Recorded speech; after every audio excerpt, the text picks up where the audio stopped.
Hello there, and welcome to the Bitcoin Takeover podcast. I am Vlad, and my two guests today are the co organizers of the El Salvador conference, which is called Adopting Bitcoin. Their names are Kemal and Noor. And I don't know exactly how, but I also ended up being one of the advisors to the conference. They dragged me into this. Now I'm part of their calls, but I think it's a very exciting event and one that's worthy of having a separate episode that's dedicated to it. Just for the record, it will sound as if they're paying me for this, but they're not. It's just that I haven't seen any event lately where so many Bitcoin names are showing up. And it's like a huge festival where some of the biggest names are coming, and you also see people who otherwise don't really attend events. There's even Hal Finney's wife, Fran. Fran says, I'm not sure what her full name is, but she's Fran Finney. There's even an 11-year-old girl who's going to talk about the fact that she has grown up in a world where she hasn't known a single day of her life without Bitcoin, with Bitcoin her parents. There's just a lot. It's like one of these music festivals where you see the headliners are as the biggest name and they play at the same time in different places, and it's hard for you to figure out what you want to see first. So congratulations, Kemal and Noor, for this. How would you describe adopting Bitcoin this year? Hey, Vlad. Yeah, thanks for having us. Adopting Bitcoin this year, it's the second Bitcoin conference in Bitcoin country. The first sovereign nation that adopted Bitcoin as their medium of exchange, which is, I think, quite a big thing, because until they did, all of the narrative out there in the world was around Bitcoin as a store of value. And we heard Michael Saylor talking about ice cubes that were melting away and how Bitcoin is a fantastic absolute scarcity inflation hedge.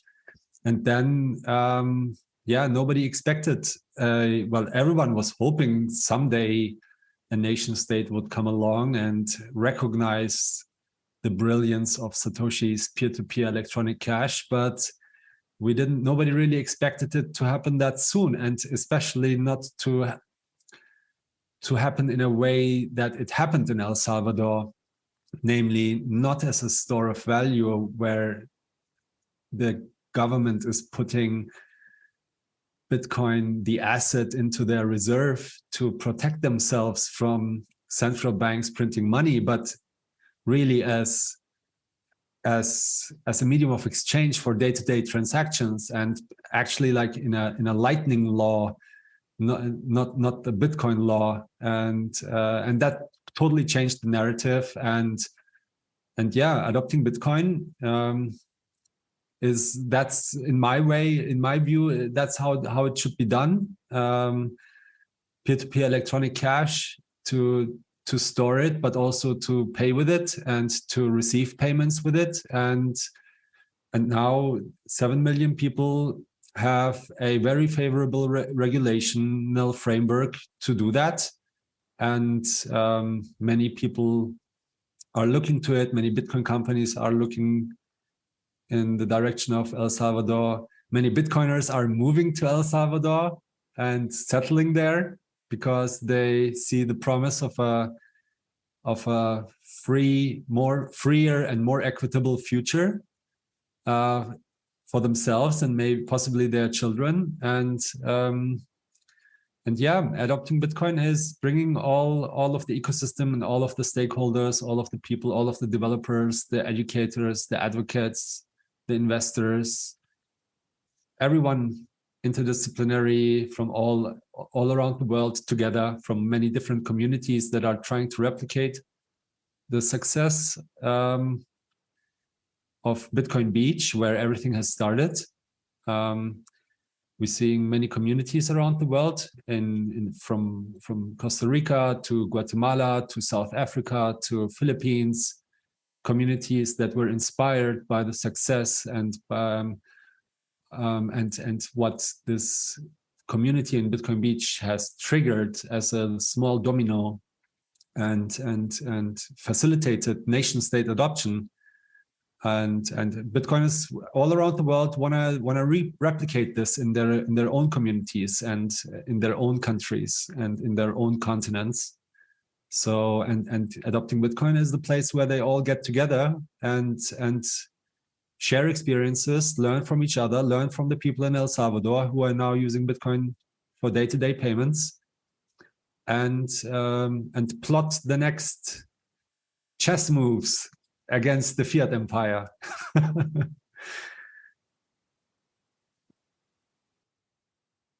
It's your turn, Noor. What does Kemal this event mean to you, and how did you pull it up? Yeah, I think what I'm most excited about this year is it's the last year we had a really good energy. It was a Bitcoin only conference with Bitcoiners from all over the world that came to experience the first country to have adopted Bitcoin as legal tender. And I think I'm just looking forward to have that experience again. Because it is, it is kind of surreal. It is one thing to go to a Bitcoin conference and, being able to pay everything in Bitcoin within that conference itself. But in El Salvador, you can do it pretty much anywhere. And it's kind of mind blowing to be able to also talk to people that are using it, or even those that don't, and understand why they do and why they don't, and just improve our own understanding of the different needs and the different, potential solutions that can come to the market in the future as well to help solve some of these issues. So it's so I'm kind of also overwhelmed with the number of speakers that we have, because as you said at the beginning, right, there are certain people that are coming to the conference that actually never come to conferences in general, and they've reached out to us. So it is a huge validation for us that we're doing something right. Not just for El Salvador, but also for Bitcoiners in general around the world. So we're very excited. I'm incredibly excited for this year's edition. I just ran the numbers and you have 121 attendees, as in speakers. Was this intentional for 121? No, it was not. And I'm sure it's that number is going to change. I can't tell whether it's going to be less or more. I mean, travel to El Salvador is quite a long road, and sometimes life gets in between. Especially last year, for example, there was COVID, and a couple of our speakers couldn't make it. They were held back at the borders because of some missing papers. But also, we're still adding the call for participation has closed already in July, but we do have a very generous venue at the Crown Plaza in San Salvador with as I said, very generous and spacious workshop area with 6 different workshop rooms, so we can actually have 6 workshops running in parallel. And I think workshops are also something that should be very valuable to the people in El Salvador, of which we'll have more than in our first year. And so I'm still accepting applications from speakers or instructors who want to do a hands-on workshop. So there might be one or the other being added. We're not gonna limit the number of speakers based on a meme. I think it's okay if Bitcoin supply is limited like that. But we just want to put together the best conference possible. And if that's going to be 150 speakers and instructors, so be it. And I'm sure there's going to be one or the other being added. I know when I saw the space for the first time, I called Kemal right away, and I'm like, this is amazing. We're going to be able to do so much more with this space, blah, blah, because we do have the 2 main tracks, econ and dev, so we can maintain that, but there's rooms for workshops, for a solution stage. And, if we want to add some other stage that we decide to do the week before the event as well, so be it, right? So we as Kemal said, we didn't want to limit ourselves to to the space. And luckily, we have a space that would accommodate all these people, and not only accommodate them physically, but also accommodate the different length of workshops, talks, panels, presentations that we can host for the benefit of all. Yeah, and I'm looking right now at maybe the main roadblock in the way of people getting to El Salvador, which is the ticket price and the travel price, I guess, for the plane tickets. But the one which concerns you the most is the ticket price. And right now, you still have the adapter tickets for $375 until the 31st of October. And then you can buy them in the last minute for $422. And then at the door, if you're coming directly to the event, for $500. So I guess this is informational for those listening who might want to attend. But do you think it's the right price for, covering your costs, or do you think you could lower it if you had more sponsors, or how does this work? Yeah, so the conference, I think we should mention, is not for profit. It's hosted and organized not by just Noor and me as individuals, but we're both working for Galoy, which is a Bitcoin company developing Bitcoin banking infrastructure that is free and open source software. It is the software that actually powers the Bitcoin Beach wallet in El Zonte, where this whole adventure started. And it served not only as a proof of concept for the government of El Salvador, but also it's a proof of concept for Galoy, the company. And Noor and I are working there. Noor is the director of partnerships, and I'm director of marketing.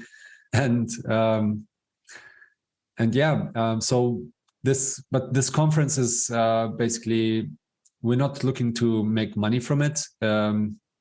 It's basically the result of our CEO, Nicola Berti, being on the ground in El Salvador before the Bitcoin law was announced, and already having a foothold in the country. And he was joined by other Bitcoiners like Aaron van Werdum and Fode Diop and Moritz from Spectre. And they wanted to get themselves a better picture and validate basically what they had heard from the announcement at the Bitcoin conference in Miami. And they wanted to see how much progress they have made, and if this is for real or if this is just a marketing stunt. So they could confirm that the announcement is real, but the country was nowhere near ready or on the right track to being ready. So they determined that there was a huge need for a Bitcoin conference in the country. And Galoy was the company basically that just took it upon themselves, took it upon ourselves to facilitate this conference and bring the ecosystem together.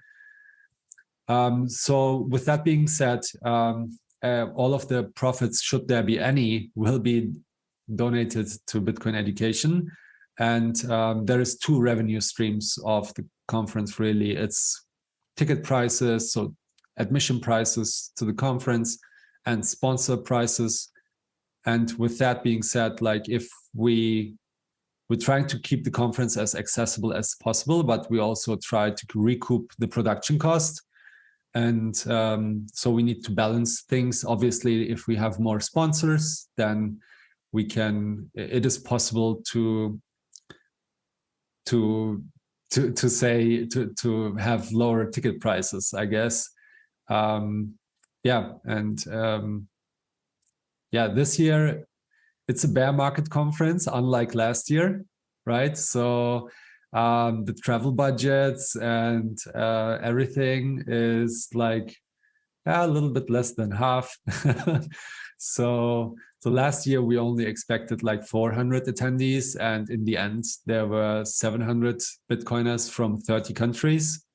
And And this year we started a little bit earlier to actually plan the conference, so it's looking actually better. It remains to be seen, like how many people we can actually excite in when the Bitcoin exchange rate is so low compared to last year. I hope there will be many. I think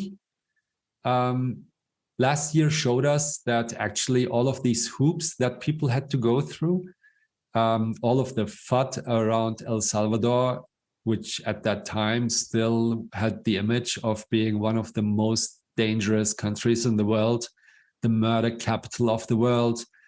And on top of that, all of the COVID restrictions that were out there that made it really, really difficult to even think about traveling, let alone to a country somewhere in Central America where you could never return home from, if you believe the mainstream media.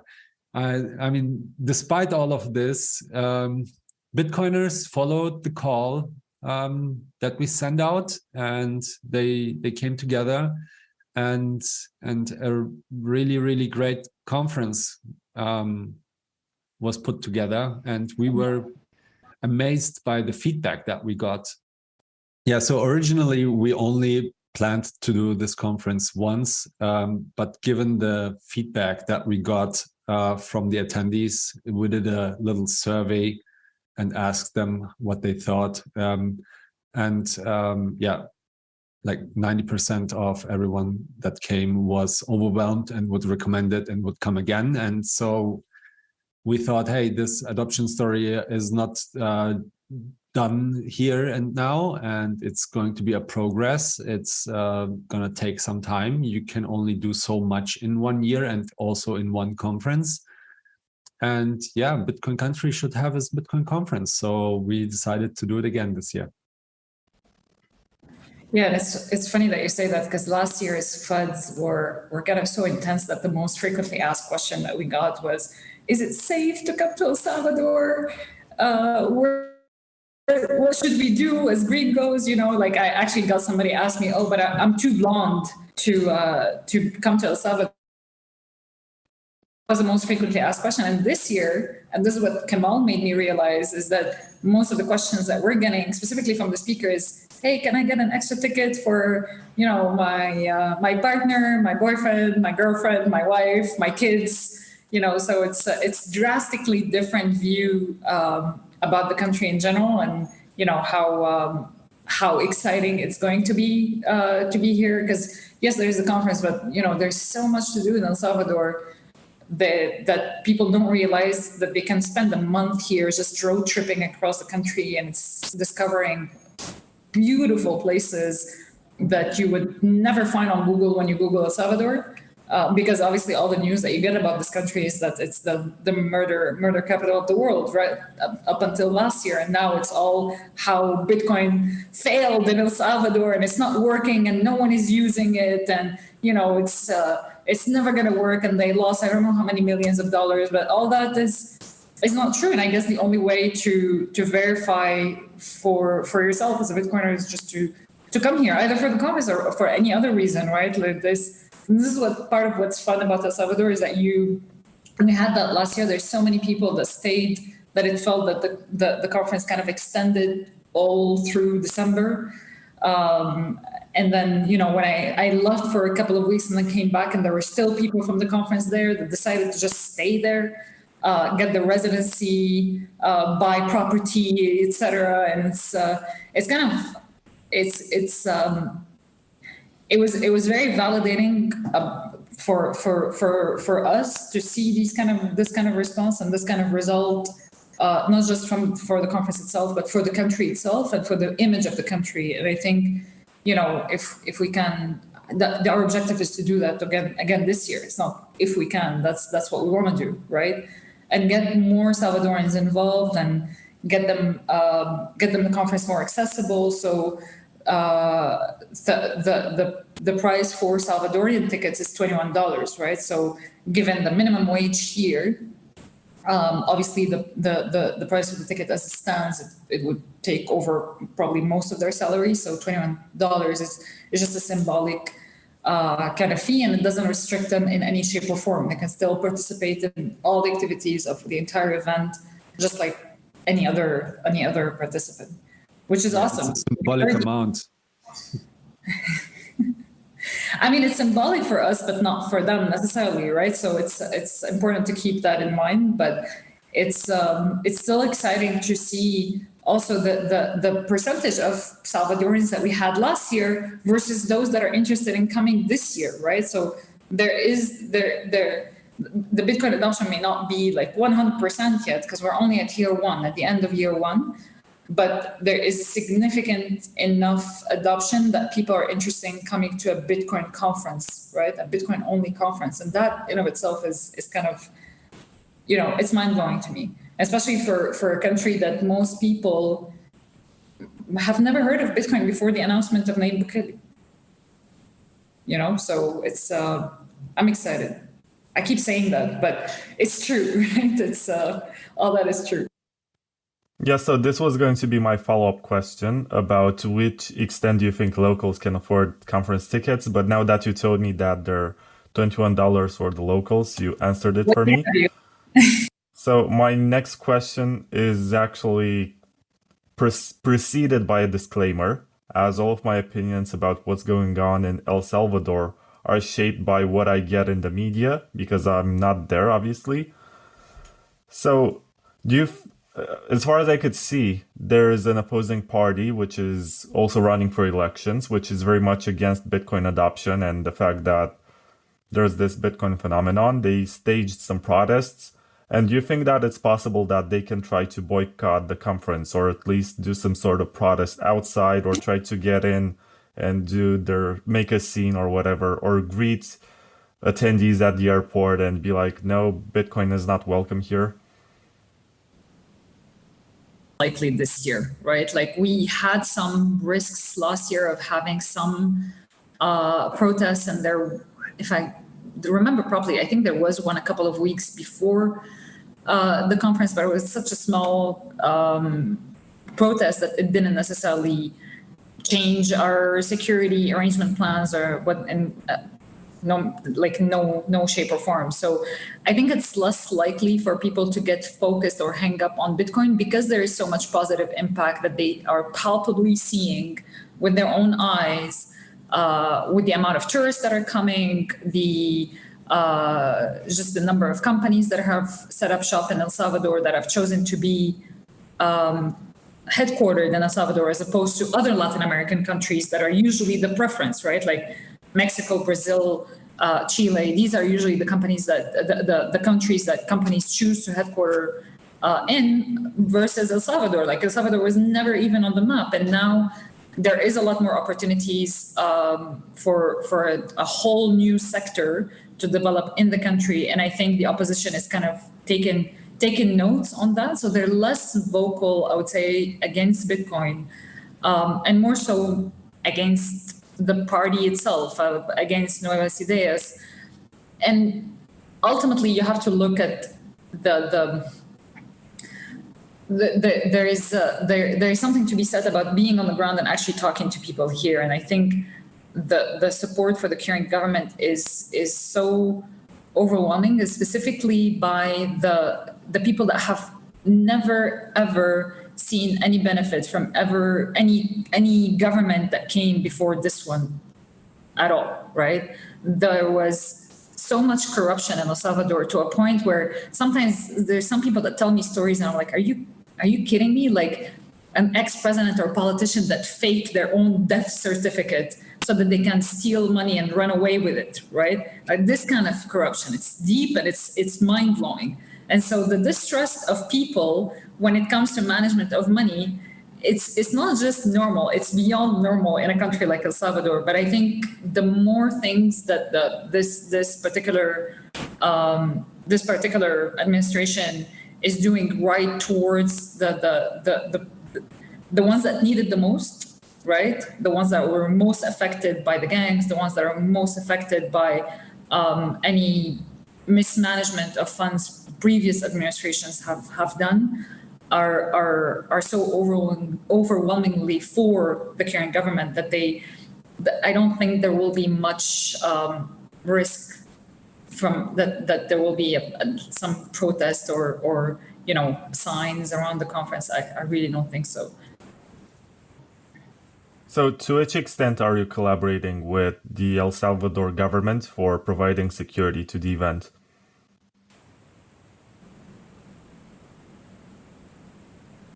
Connection with the security advisor to the current administration that is helping us with certain arrangements, either for the event or around the event. So we are working on them specifically just to make sure that all the measures that we already have are the proper measures for the conference. But beyond that, I think that pretty much the extent of it.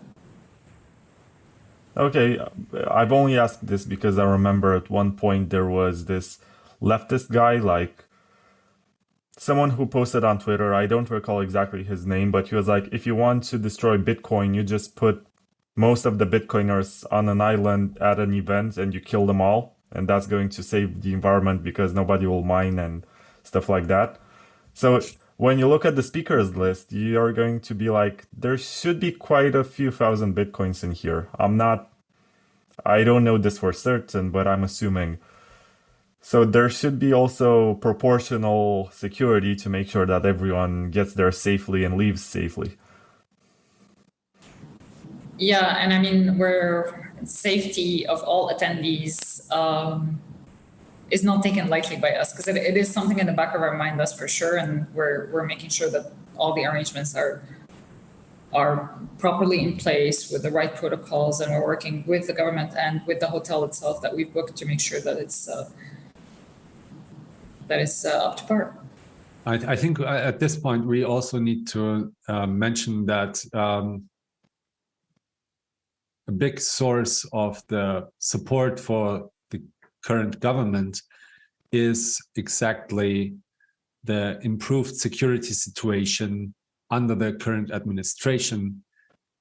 So the country has been plagued in the past decades with gangs that have been terrorizing the population in various parts of the world, which culminated in record mind-blowing numbers like 1 homicide per hour at peak times. And this has been going on since the 80s with the support of US American 3-letter agency money. And it's only ceased recently. And it's such a big turn that now, and I'm speaking to them on a regular basis because they're actually applying to volunteer or to somehow contribute to the conference. It's now getting to a place where Salvadorans who at that time, or actually their parents who fled the country to live abroad, be it in Canada or in the United States, are now considering to move back to El Salvador finally, because it is a new country, and I'm not living on the ground like Noor is. Noor moved to El Salvador shortly before the conference, so it's been over a year since she's there now, I think. And but I'm talking to her every day, and I'm also talking to other Bitcoiners who are on the ground.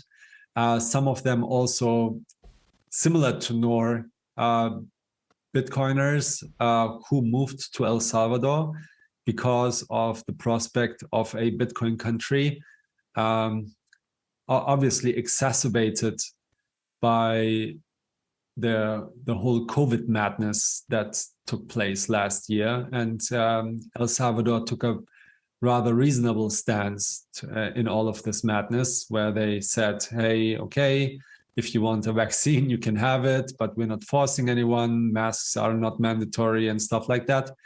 So that was rather sane and revolutionary at that time, might I mention. And so that attracted a lot of liberty and freedom-minded people.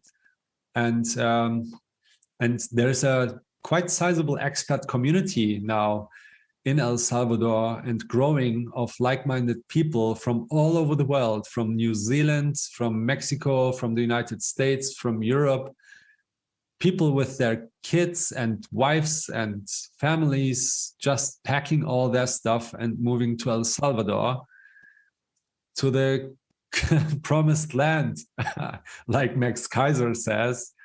And he did it as well. I mean, it sounds crazy, but these are kind of crazy times. And somehow in all of this madness, it seems to be true what all these people say, because to me at least, because so many of them say the same thing.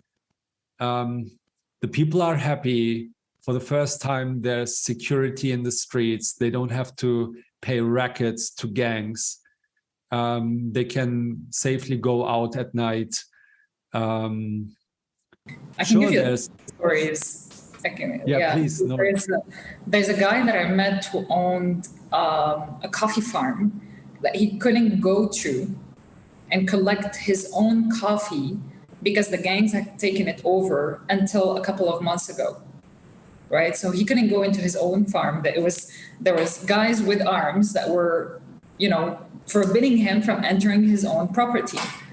So that happened to him for 10 years straight, and he couldn't do anything about it. There was no government that could have helped him to get rid of them. And now for the first time, he can go there, he can stay there, he can sleep in his own house. So that's one part of society. And then there is the other part of society in which people on a daily basis, they would go into the city to work. It takes them an hour with the bus, maybe sometimes more, true. And then 2 hours to go back home, only to be met with, again, armed people that would take a percentage of their income on a daily basis, right? And this is a situation that no one can ever imagine in their own head, living abroad, living in the US, living in Canada, living in Europe. Like, you can't really wrap your head around a situation like this to kind of understand why people are so happy with the decision that the government has taken now, right? With the measures, as extreme as they may be, this is what the people here needed, right? For them to feel like there is a government that is actually protecting them and not protecting the people with the arms standing in front of their homes, their houses, their neighborhoods, asking and demanding money from them as if they're entitled to it. Right, and that happened for so long that and now it's no longer the case, and it's amazing. So just yesterday, I was with an Uber driver, and he was telling me Soyapango used to be one of the most dangerous neighborhoods in San Salvador, and he was telling me now I can walk around at night, which was never the case before. He can walk around at night. See how simple that is. So in terms of I guess the safety of the event, that's something that we're taking care of, so don't even worry about it. And El Salvador is safer than it ever was. I mean, maybe safer than it was in the last few decades, but because I'm pretty sure they have a peaceful history before the CIA started getting involved to mess up their politics. But anyway, you mentioned Uber, and that's a very important part of the questions that I have for you in the next section, because this is supposed to be practical for the average Bitcoiner who's going to come there and needs to access some services to get from the airport to the venue and get around San Salvador, maybe visit Bitcoin Beach. Do you have access to all of these apps like Uber and Bolt? And can you pay for everything with your BTC? Yes. So yes, you do have access to Uber. You can use Bitrefill to buy some credit for your Uber trips or any other thing that you usually find in the West. You will definitely find it in El Salvador. The only thing that doesn't work so well is Amazon, but I don't think anybody needs that while they're at the conference, so it doesn't really matter.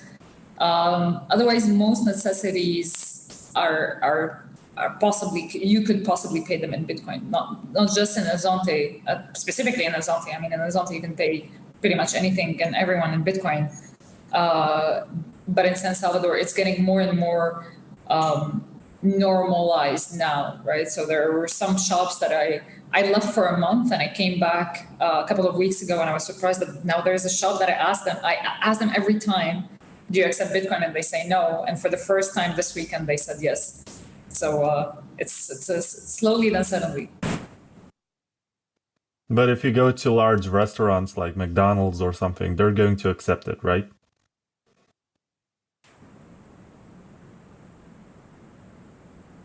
But they should. I've seen so many videos of people paying McDonald's for some reason in Bitcoin. I don't know why you would give your Bitcoin to a McDonald's, but I understand the premise, but I think so. Kemal, you had something to say. Yeah, so the question, I think, was whether large multinational corporations in El Salvador are accepting Bitcoin. I think there's a word to be said about where adoption in El Salvador is 1 year after the Bitcoin law. And there's a lot of media articles that were released in September, I think, at the same time, how coincidentally, that were declaring El Salvador as a failed experiment because only 1 in 5 people are actually regularly using Bitcoin. I think that 20% of the population using Bitcoin regularly is quite a big number. And now there's a couple of questions around that. Why is it so high or why is it so low? I think it's a reasonable number for me. A lot of people say, oh, it's bad that the government forces people to accept Bitcoin. Well, actually it doesn't. There is not a single reported case of coercion to accept Bitcoin. Noor can confirm. I think she's been on the ground. So while the law says that it's mandatory, this law has not been enforced as of now. So it's a pretty clever trick, I would say, of the whole government and parliament to get people to give them an incentive, and especially the international multinational corporations, all of which obviously don't want to give the government or the tax offices or any of the law enforcement any reason to come after them. So they all have adopted. I think McDonald's is using OpenNote. KFC and Starbucks are using Ibex Mercado. Many small businesses are using Bitcoin Beach Wallet. And you can actually, when you download the app, you can see them on the merchant map, how proliferated the use of Bitcoin with the Bitcoin Beach Wallet at least is in that merchant map. And there's probably also a couple of others. I think, for example, Claro has a very clean and slick integration of BTC Pay Server.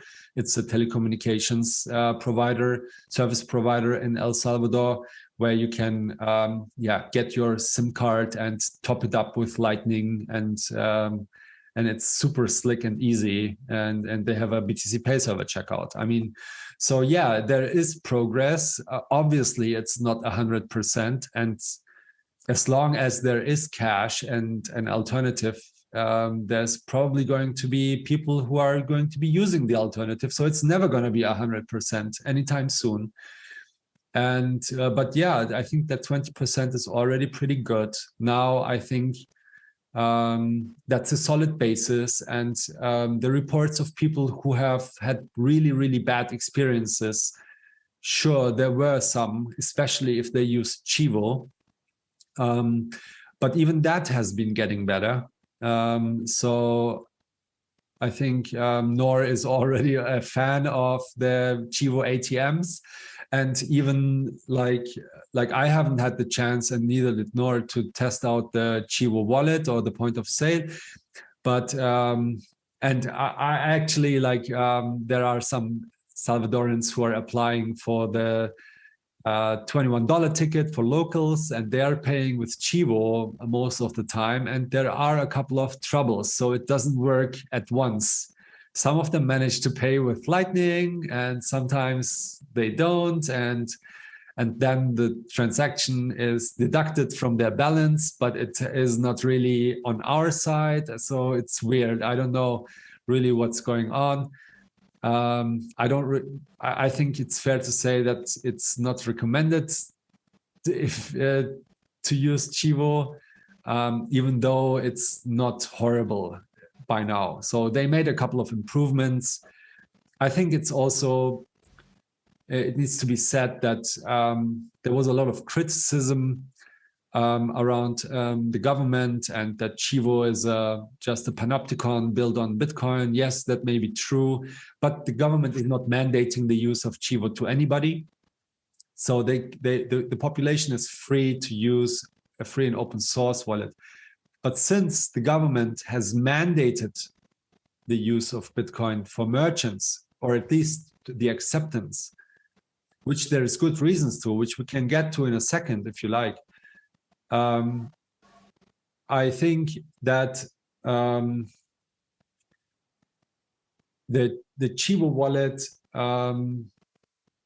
is needed to be put out by the government. They couldn't have just said, go and use Blue Wallet or Wallet of Satoshi or Phoenix or the free and open source wallet of some random anonymous developer that nobody knows. Like, this is like, El Salvador is pretty progressive in the good sense, like on the right path, but they're not there yet to say that. They're still a government and administration that is sitting in international councils, that is facing other governments, that is being judged by their colleagues in other countries. And there's just no way that they could have mandated the use of Bitcoin to merchants and not put out a technological solution for these merchants to actually abide by that law. And maybe one word about why it's actually it was necessary for the government to in the verbatim law of to mandate the use of government. I know there's a lot of libertarians out there that take issue with this. However, like the government, with what they did, they needed a narrative to put out there why they're adopting Bitcoin. And the narrative that they chose was the narrative of remittances. Now, obviously, that is not the only reason why they're adopting Bitcoin, but it's the one reason that they chose to put out there to give as a reason to the world why they're doing this. It is also the use case that has the widest reach and is really persuasive to big parts of the population, because many people are suffering from these intermediaries when they're trying to send money home to their families. And you have to know that 1/3 of the global population of Salvadorans is living outside of El Salvador. They're living in the United States or in Canada because they had to flee the country, and they're sending money home. And when they do that, they are using intermediaries like Western Union, who are cutting out their share, which amounts to $400 million per year. And that is money taken from the poorest of the poor, right? Because rich people don't need to send money home to their relatives. So it's people working in the diaspora, sending money to their home, to the family's home.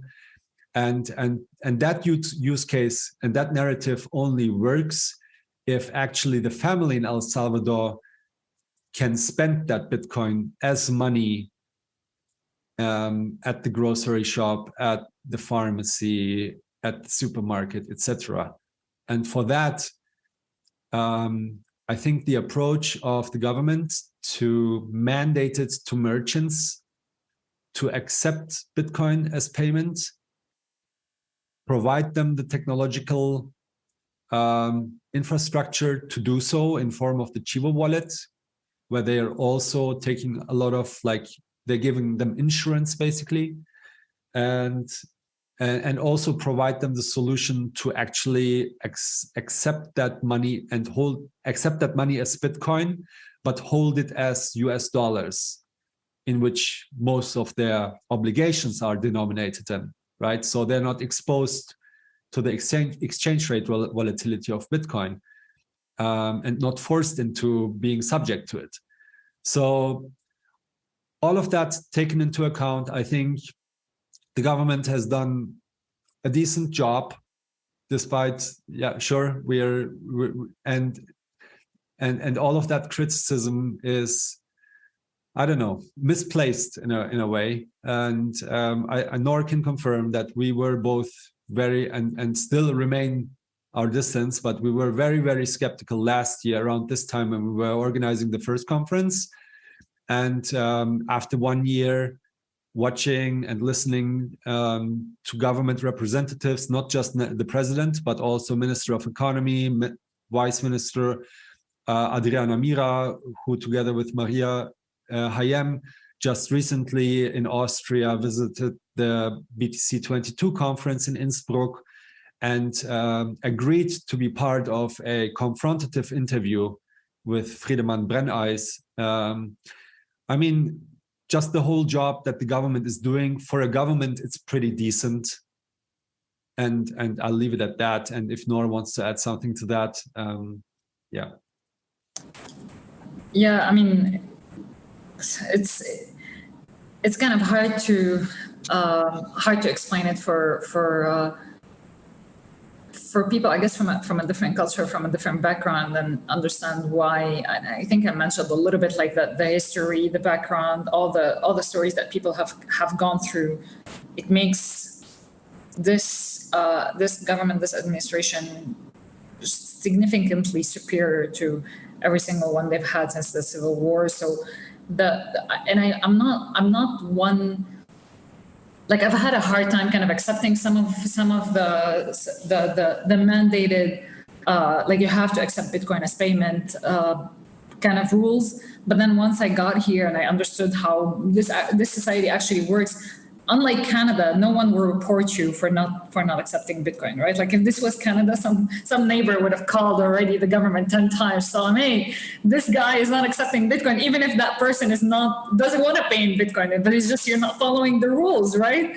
And so, but here's a little bit, it's very vastly different. People respect each other in a lot of ways. They don't report on each other for no good reason, I would say, for not just following the rules or certain rules. But I think the adoption is being 100% at the moment, from what I've seen, voluntary, right?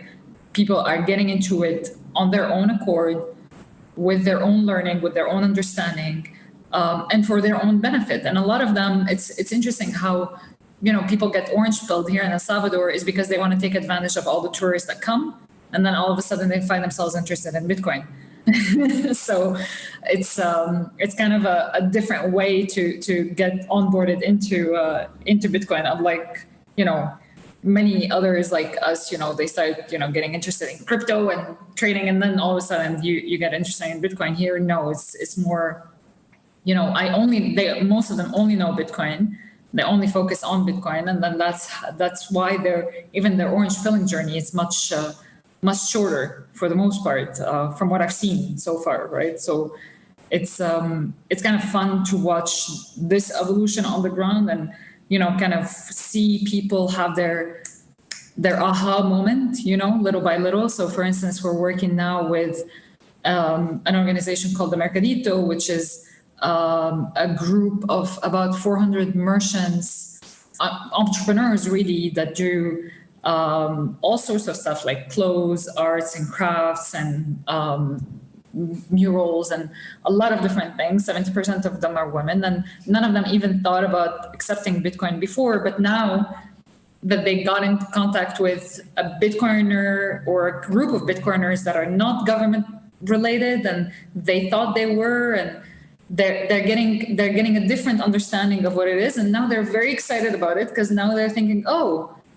I can set up an e-commerce and accept payment from anybody without having to worry about having a bank account or, having a way to transfer the money from that, store that is only operating in the US into my bank account here in El Salvador. So the horizon for them is just opening up in a way that they're having even a hard time wrapping their head around it. And it's really fun to watch. It's really fun to watch.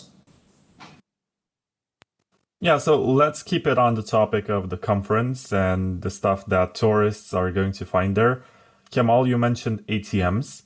And an important question regarding ATMs is to which extent they are KYC. So they're not until $800. So you can withdraw up to $800 without having to go through KYC. But with $800, I guess you can live for a month in El Salvador. Yeah, it's more than enough. Yeah. Yeah, so that's fair. I guess during the conference, you're not going to need more than... Oh, yes, and US dollar is the other legal tender, which I guess is pretty accessible to anyone coming from any country. Exactly. And with the Chivo ATMs, that's why I started liking them so much. It's like, unlike the other only ATM available in El Salvador at the moment, like the fees that are being charged are like pretty non-existent. So it's kind of fun to have, like, you sell your Bitcoin, you receive your money right away, and it's pretty straightforward. There are some machines that are operating on the old operating system, I would say. So maybe we should add it in the FAQ of how to use the Chivo ATMs, or how to recognize if the Chivo ATM has actually been updated. So I'm gonna take notes on that. So because sometimes they run into some issues. So but the new system doesn't. Yeah, I also have a couple of questions from people on Twitter who want to ask you stuff. But before that, we're gonna play a commercial break and we'll be back.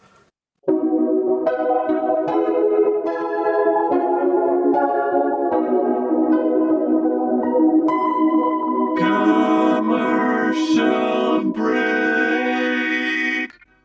After Mt. Gox collapsed, that was really the precipice of me saying, right, this has to change. We need a totally transparent exchanging system and base it on gold instead of fiat. Vaultoro is the hard money exchange which helps you beat inflation with instant swaps between the best stores of value known to man, gold and Bitcoin. Unlike most exchanges, Vaultoro understands the importance of transparency and security. All gold holdings are secured in top-tier Swiss private vaults and fully insured against theft, fire, and more. Maximize your purchasing power today by going to vaultoro.com/Bitcoin takeover. This is not financial advice, but gold has been humankind's most reliable store of value in the last 6,000 years. Do your own research. Use promotion code TAKEOVER for a one-time bonus of 1 gram of gold for the first 50 new customers buying gold with Bitcoin.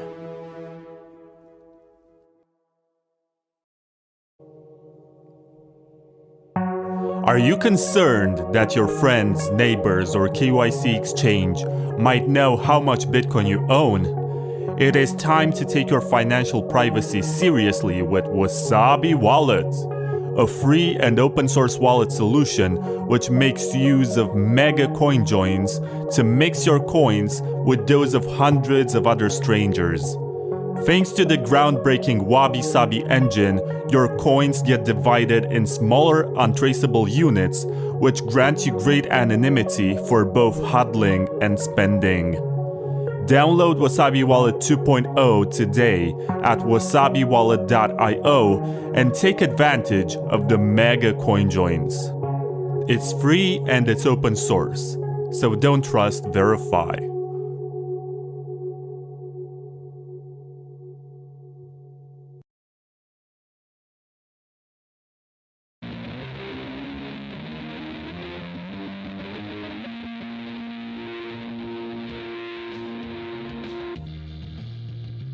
What are you going to wear when Bitcoin hits $1 million? The same old $20 t-shirt?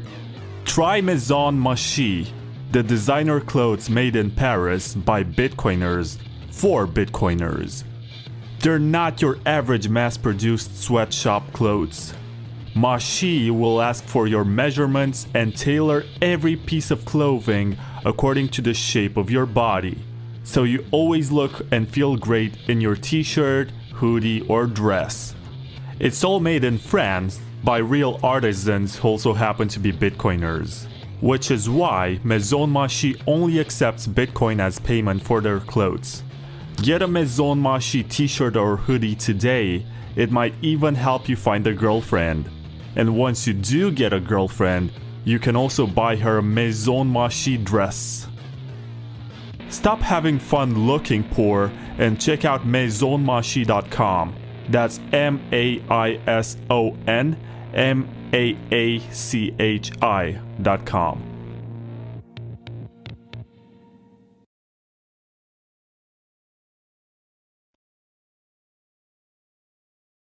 All right, so I have asked some people on Twitter, actually all of my followers on Twitter, if they have any questions for you. And the first question that came is from Energy Bank at Will BTC, who wants to know if there will be free papousas.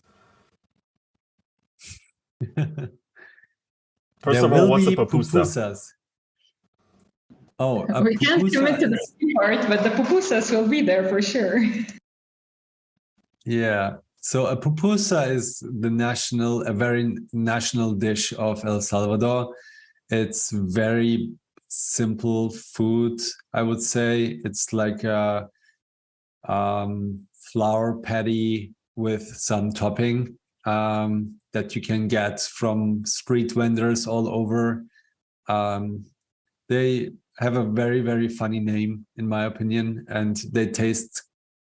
They can eliminate a little hunger, and yeah, you can get them on every corner in El Salvador, I guess. And there will be a pupusa stand at the Adopting Bitcoin conference as well, but it's not going to be for free because there is no free pupusa, like there is no free lunch, and therefore, yes, there will be pupusa, but it won't be free.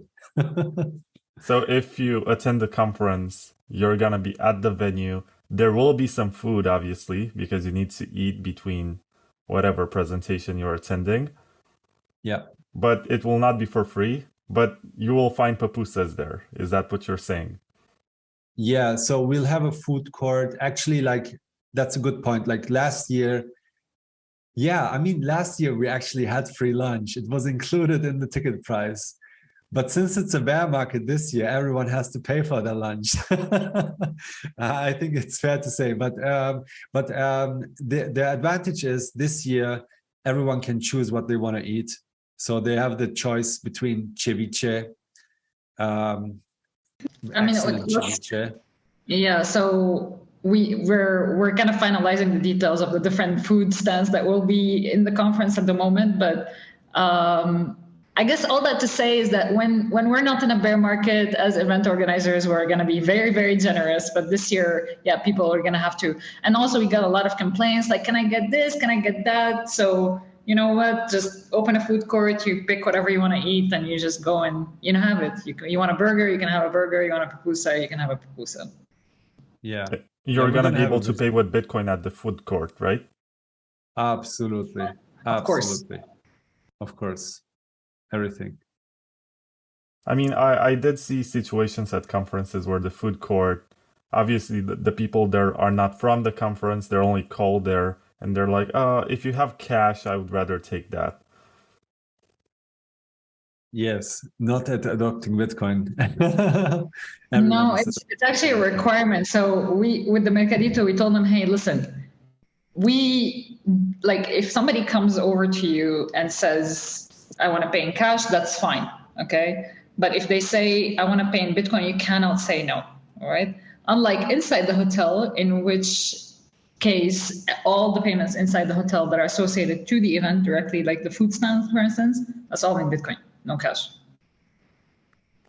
Okay, that's good to know. And I guess the other logistical question, other than food and how to get to the event, is toilets. Will there be enough toilets, and will there be breaks for it? Yes, there is enough toilets. I actually visited them all. Just to make sure they're in the right condition. It's important. But and I'm not a control freak. What are you talking about? I mean, of course you're not. You had to visit each one of them to make sure that they're fine.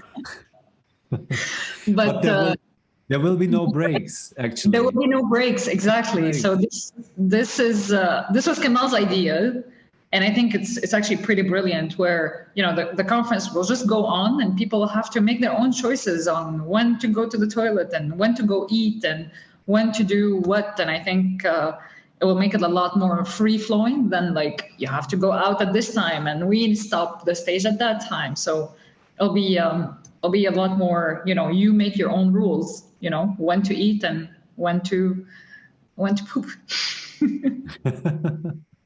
I think my comment about this was that when there is like a fixed program with lunchtime and coffee break and whatever, that's when I usually don't go to lunch or to have a snack. I try to do before or after, as it's less crowded, but it comes at the cost of missing some presentation.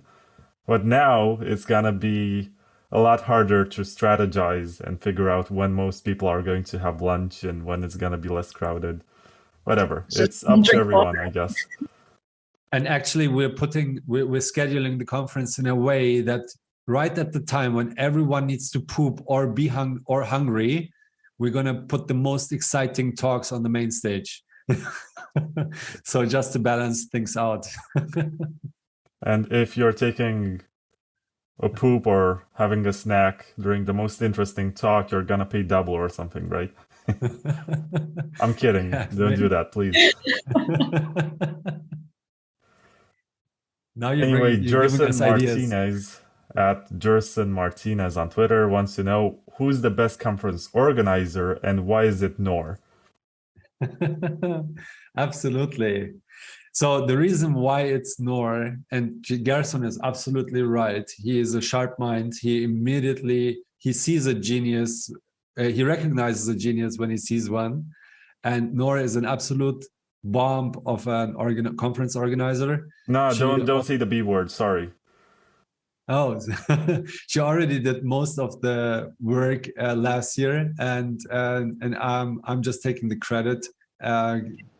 Selling myself as a co-organizer, and it's no different than this year. So she's on the ground, she's organizing everything, she's speaking 5 languages, Portuguese, Arabic, French, Spanish, English. Did I forget one? I'm teaching her a couple of German words every day.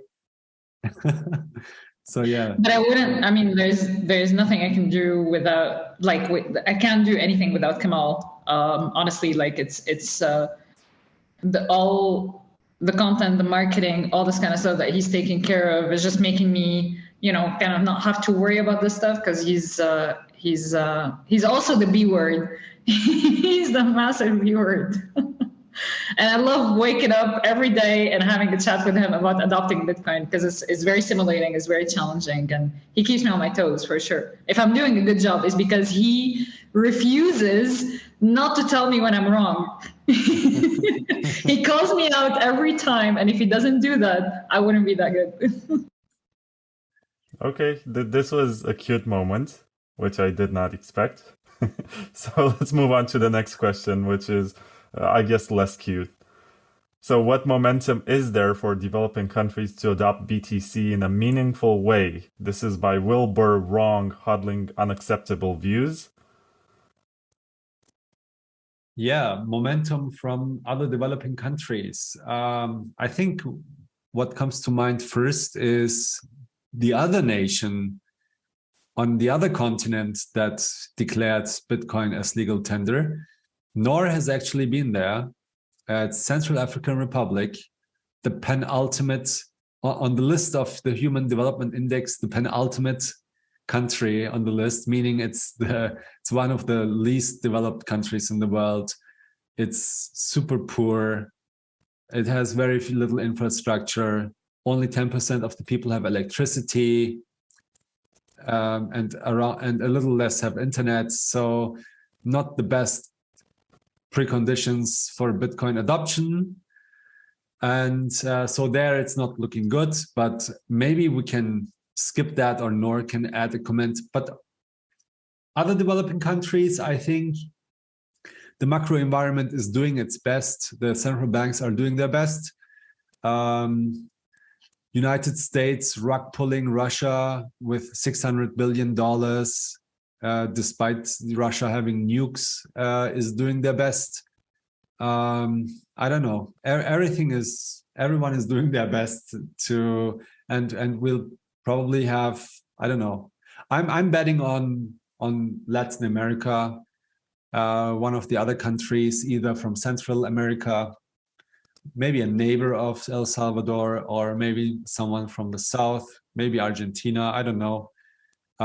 There is no clear clue, I would say, but I think I, for my part, have no doubt that someone is going to follow the footsteps of El Salvador in a meaningful way very soon.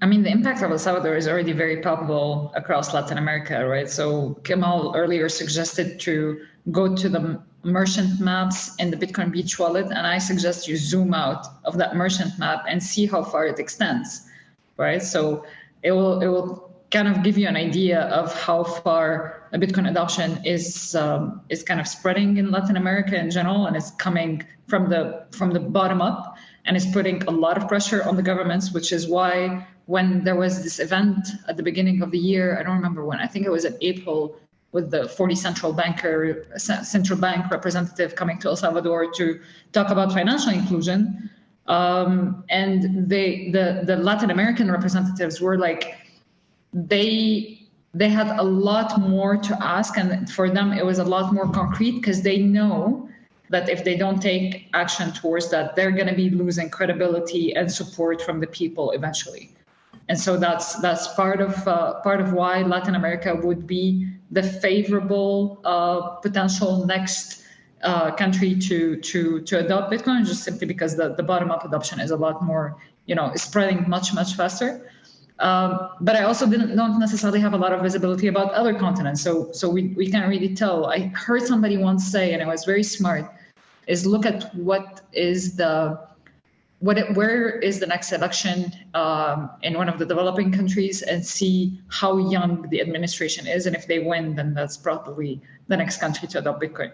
So it's sort of how you can assess that for yourself in a way, which is a good point. So basically you're saying that young leaders in lesser developed countries are a good indicator of adopting Bitcoin next? And I think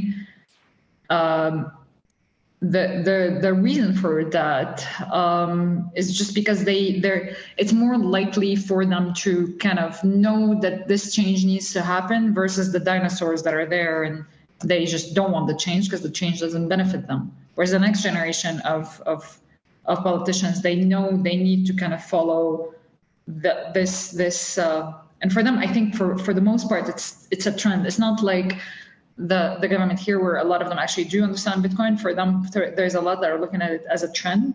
And so for those that are, the younger they are, the more likely they are to be incentivized in a weird way, to actually look into Bitcoin adoption in a serious manner for the longevity of their career in a way. I don't know if I'm making.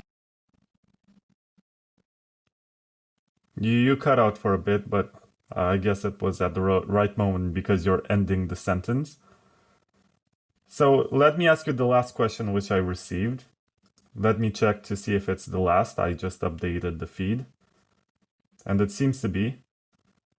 So the last one is from, it's loading, Litecoin and Underground wants to know what has been the biggest barrier to adoption among the local population.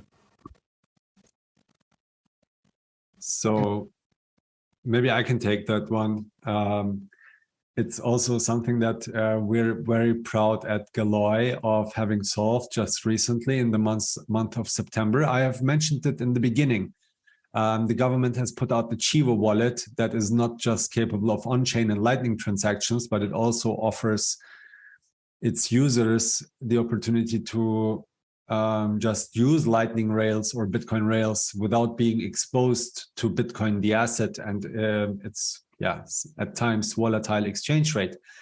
And they offered a US dollar account. So that was basically a huge advantage of the Chivo wallet over the rest of the market as well. Just sure, like it was a government wallet and people trusted it, but yeah, I mean, having the opportunity to just have a dollar account without having a bank account is great.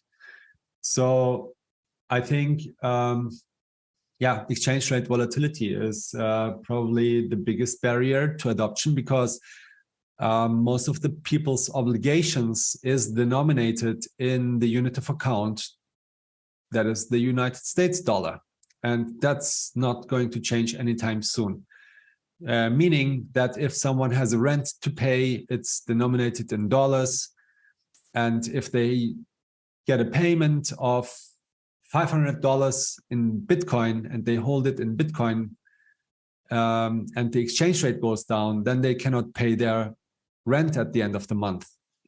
So because it's a short-term obligation, right? So someone who has learned Bitcoin and is an experienced Bitcoiner knows this. They're just keeping what they don't need in the short term in Bitcoin, because most of their obligations cannot be paid in Bitcoin, or are not denominated in Bitcoin. And so you need to be able to hold also the asset that your obligations are denominated in. And in El Salvador, that's the United States dollar, and most of the people, 70% of the population, is unbanked. So now they have access to digital payments with the Bitcoin law, but they're exposed to exchange rate fluctuations. So solving that was like the biggest challenge and the biggest barrier. We're actually seeing now we have a solution at Galoy for the Bitcoin Beach wallet. It's called StableSats. If you want to learn more about it, go to stablesats.com. We have nice little videos that explain how it works. But the gist of it is basically, without a fiat integration or using a stable coin, we can offer a dollar account to users, and they can transact with that account over Lightning without being exposed to Bitcoin, the asset. And that is a pretty big deal. It's not a novel idea. It was actually described by Arthur Hayes, the CEO or founder of BitMEX, already in 2015, way before Lightning.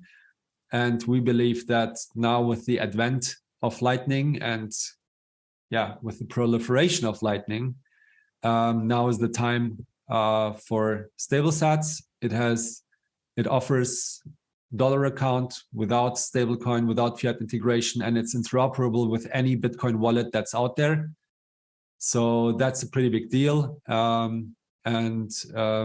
It helps people who are new to Bitcoin and new to digital money and payments get accustomed to this whole new world in a way, so they can actually transition to Bitcoin, and also Bitcoin the asset, on their own terms, in their own pace, and as much as they want, without having to learn how to use a new token or a new network or whatever. It's all still Bitcoin and Lightning. And the way it works is that the Bitcoin bank, so I have to add that this is a custodial setup, of course, that the Bitcoin bank actually, for every dollar that is held in a dollar account, goes short Bitcoin on a derivatives exchange and hedges, and therefore can guarantee basically that dollar account without incurring a loss.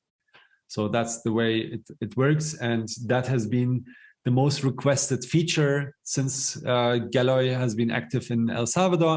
And now in the middle of September, I think on the 14th of September, it was rolled out globally to all users. You can actually go to an iOS store or an Android store and download it and check it out if you want to try it out. And now usage is picking up. So it seems like really what people have been requesting and saying is the biggest barrier was actually the biggest barrier. And we're pretty bullish at the team at Galloy and the Bitcoin Beach wallet, and are happy about that all of the development time and resources and engineering that went into building this feature was not a waste.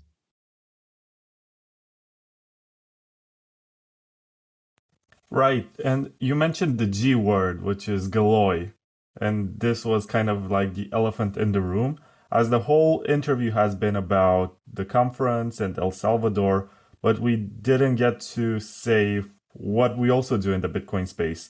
And I know, for example, that you, outside of Galloy, actually, Kemal, you did the 2 Bitcoin calendars, which I think the latest one, the one from this year, turned out to be quite a success. And there are people who post everyday pictures of what's going on, what has happened today in Bitcoin history, because that's kind of the concept behind it. I'm also honored to be featured in a couple of places on a couple of pages, which is really cool. And you, Noor, you have also done work outside of organizing the conference, and I think it's useful to mention what we do in Bitcoin. The other role that I have outside of the conference and outside my role with Galloy is BitcoinArabic.org, which is I'm part of the team where we do translation of Bitcoin content into Arabic, make it accessible, and now we're starting to create our own content as well, which is awesome. Yeah, and also for this conference, I'm preparing the Bitcoin Takeover magazine in Spanish, which is ready from a translation point of view. I just need the front cover. And I've spoken with Bitco. I guess you know Bitco, the guy who does graphics. Absolutely. Yeah. He should do Is he the going cover. to design the cover? Yeah. I Amazing. bribed him. I gave him something in exchange for designing the cover. And I gave him instructions. And he also received instructions from a guy from Guatemala. I'm forgetting his name right now. But he was very vocal and explained to him that there used to be the Central American Republic, which had Guatemala and El Salvador and a couple of other countries as members.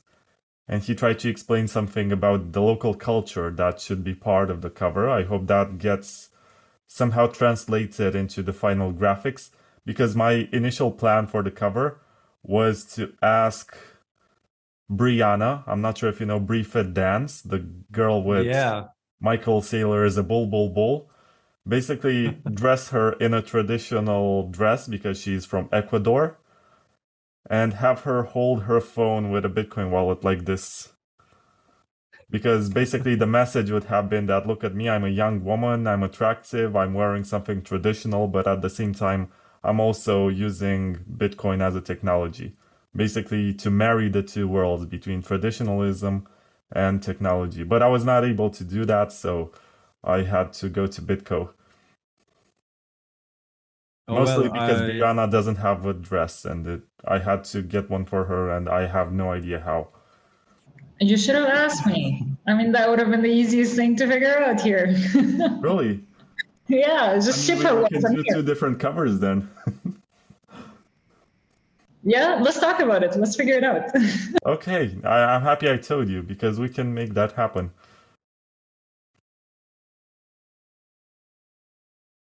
Okay, but anyway, the Spanish version of the magazine will basically be, and this is the part where I shill, will be basically a combination of the 2 magazines that I created last year and this year.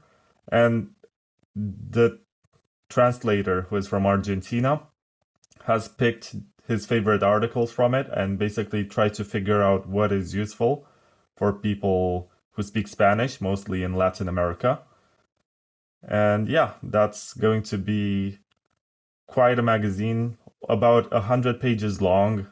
Lots of articles about why Bitcoin matters and some practical ones about running your node, mining, and why you should care about self-custody and how you can use privacy with VPN and Tor. So there's gonna be a lot of that.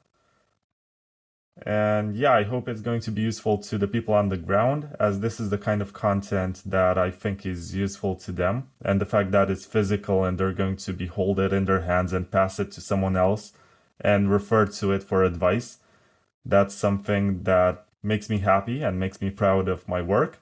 And I also want to thank you guys because you agreed to support it and make it part of the event. So if you're going to attend the conference, which is called Adopting Bitcoin, next month in El Salvador, you'll find copies of the Spanish magazine and possibly also of the English one. It's up to you if you also want that.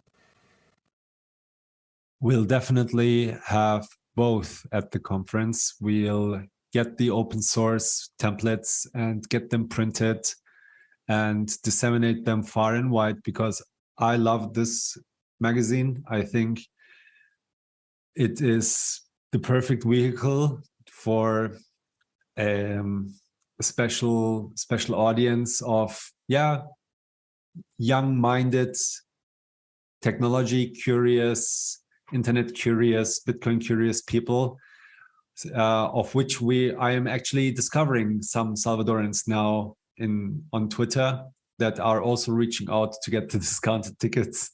And I love the magazine. I got one in Istanbul, and when you offered to do a Spanish edition, like, I was super happy, because like, wow, this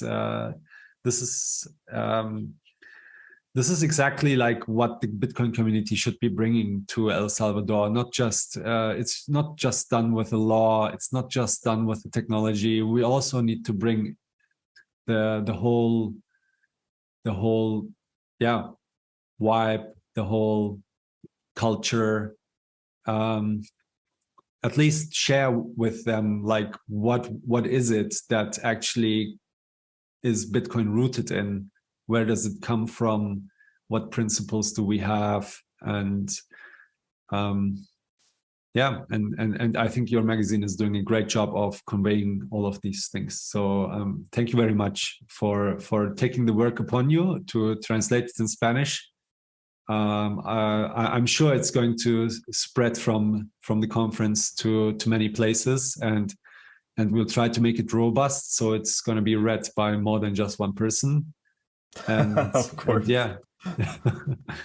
I also need to thank Roberto Scott, who is the translator and the person who made this happen, because I don't speak Spanish, I don't write in Spanish. I could use a translation tool, but this is done by him professionally, and he took it so seriously that he finished translating, and then he did 2 more modifications to the content because he felt like it could be improved. So he spent a weekend reading the magazine once again to make sure that it's good enough. And he brought some improvements. And I'm really grateful that he really wanted to do a good job with this. And I'm going to be super happy when I will see locals holding the magazine in their hands. And I'm not going to make this sound as if, we're colonizing their culture, bringing elements of ours into theirs. It's up to them to figure out to which extent they want to use everything. And this is for the sole purpose that they should be able to protect themselves from any government, regardless how friendly or unfriendly it is. This is the point of Bitcoin, to be sovereign, to have your own money in a way that the government cannot intervene, cannot confiscate, cannot debase, and empower you to arbitrage this freedom and move into another country or have access to all sorts of resources by virtue of your money. So this is very important for locals. And once they figure this out, I guess the whole country is going to get a lot better. Amen. Hopefully. Yeah, it's always up to the people who use the technology. Technologies are neutral. They're neither good or bad. since fire, it has always been like this. Yeah, I think I'm very, very bullish on the future of El Salvador. I wish the community I lived in had the environment that is there. Sure, things could also go wrong from here, but I think, like, all things considered, they're on a pretty good path. And fix the money, fix the world. They got the first part right, and let's see if they can get the second part right as well. Right. I feel like this has been a great interview, and I'm happy that we discussed everything concerning the conference and our own involvements and our own agendas, quote unquote. I'm gonna make sure I publish this as soon as I can. And my last question for each one of you is, how can people follow you, and why do you think they should really come next month to adopting Bitcoin in El Salvador?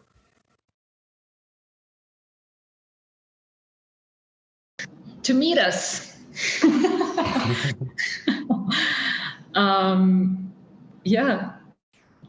Just to meet other Bitcoiners and to soak into the energy of being surrounded by them in Bitcoin country in El Salvador.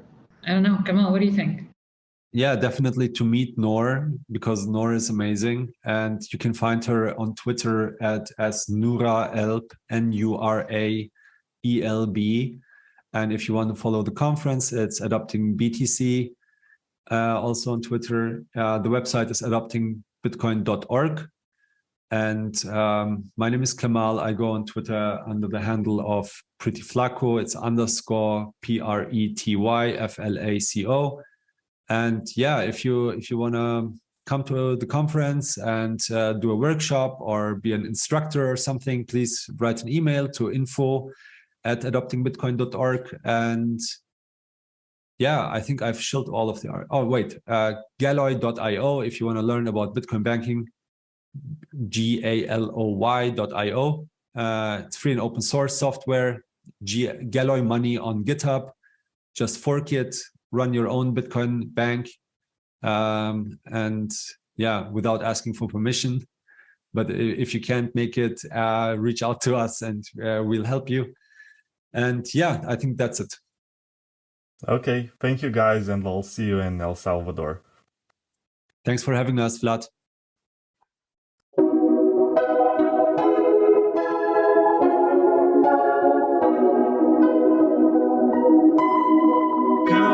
Commercial break. After Mt. Gox collapsed, that was really the precipice of me saying, right, this has to change. We need a totally transparent exchanging system. And base it on gold instead of fiat. Vaultoro is the hard money exchange which helps you beat inflation with instant swaps between the best stores of value known to man, gold and Bitcoin. Unlike most exchanges, Vaultoro understands the importance of transparency and security. All gold holdings are secured in top-tier Swiss private vaults and fully insured against theft, fire, and more. Maximize your purchasing power today by going to vaultoro.com/Bitcoin takeover. This is not financial advice, but gold has been humankind's most reliable store of value in the last 6,000 years. Do your own research. Use promotion code TAKEOVER for a one-time bonus of 1 gram of gold for the first 50 new customers buying gold with Bitcoin.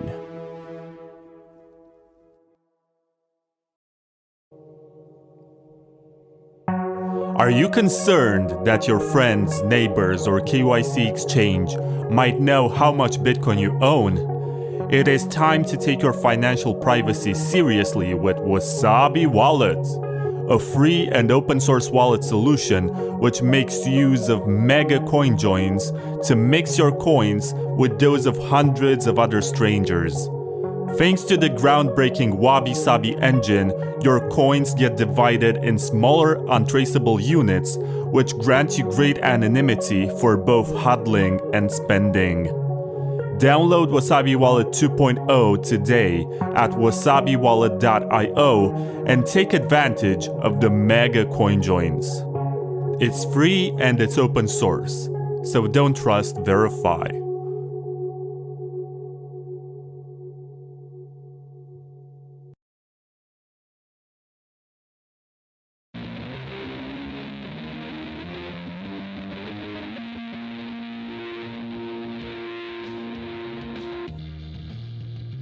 What are you going to wear when Bitcoin hits $1 million? The same old $20 t-shirt? Try Maison Machi, the designer clothes made in Paris by Bitcoiners for Bitcoiners. They're not your average mass-produced sweatshop clothes. Machi will ask for your measurements and tailor every piece of clothing according to the shape of your body, so you always look and feel great in your t-shirt, hoodie, or dress. It's all made in France by real artisans who also happen to be Bitcoiners, which is why Maison Machi only accepts Bitcoin as payment for their clothes. Get a Maison Machi t-shirt or hoodie today. It might even help you find a girlfriend. And once you do get a girlfriend, you can also buy her a Maison Machi dress.